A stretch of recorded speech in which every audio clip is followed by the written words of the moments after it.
What's up, everybody? Again, update for timeline. Today is Monday, April 20th. We went down yesterday afternoon. We mentioned it in the video that we shot yesterday that we're going to go down to the border and kind of get all of our necessary legal documentation and paperwork in order. And took a lot of digging around to figure out exactly what we needed to do and how much it was going to cost. So, not the most exciting information, but it is definitely noteworthy. And this could be very helpful for anybody else that plans on traveling into Mexico.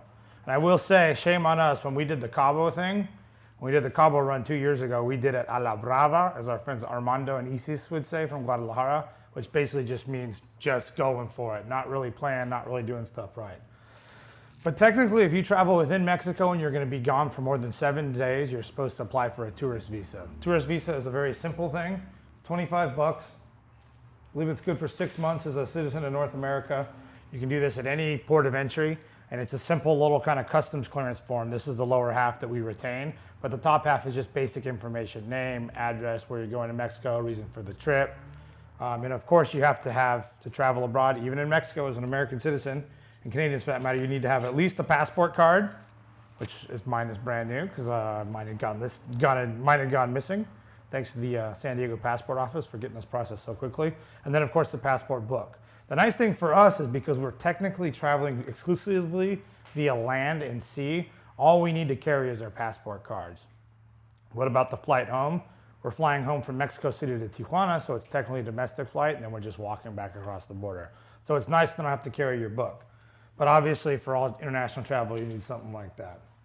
Next thing you need is the kind of the visa, as we've been calling it, for the actual vehicle. And there's basically, this is a two-part fee.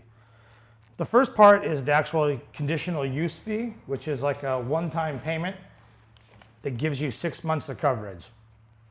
And then in addition to that, because the Mexican officials are rightfully so concerned about vehicles getting illegally imported into Mexico and, brought in without, paying proper customs and duty and such like that, for non-American citizens for non-Mexican citizens that are traveling within Mexico, when you cross the border, you need to obtain that permission for the vehicle as well as leave a refundable deposit.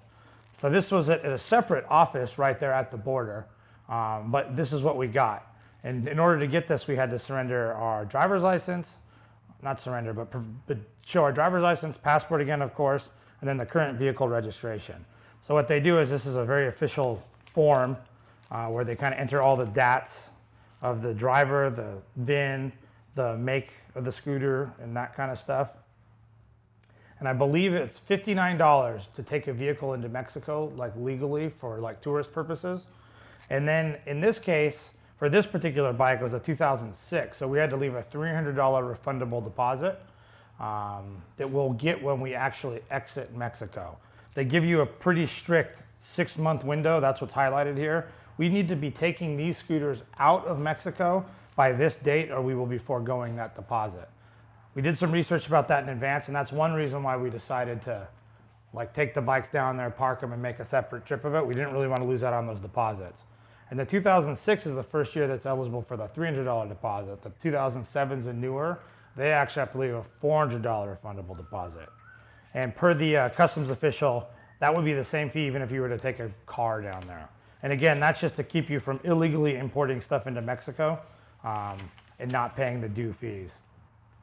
So we'll kind of see how that goes upon getting that refund back once we return back in October. But that was that process.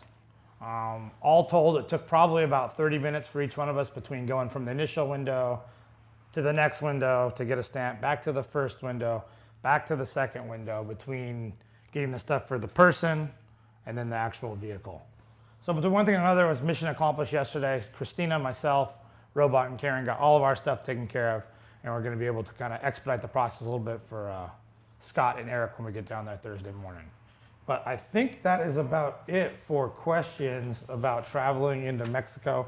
Oh, and then of course too, there's all the spots at the border that sell the Mexican insurance. That's obligatory and required. You can kind of do it right there, drive-through style at the border, or there's a million places online where you can do it. I just emailed my normal motorcycle insurance carrier, and they sent me a link for someone they recommend for Mexican insurance. Price-wise, it wound up costing a total of I think 120 bucks for a full year's worth of like basic liability coverage, which is all you need to be technically legal in Mexico. You can buy it via date window or per annually.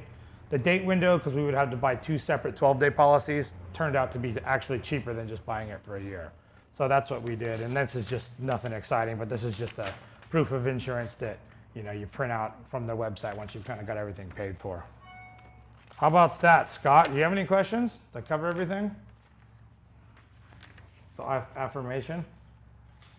And then of course, like it's a good idea, like what we always do is we'll carry all this stuff on the bike, make plenty of copies of stuff and have them in separate spots. That's always kind of a good generic travel tip that people should always do. People talk about it, but then when you get down to nitty gritty, does it always happen?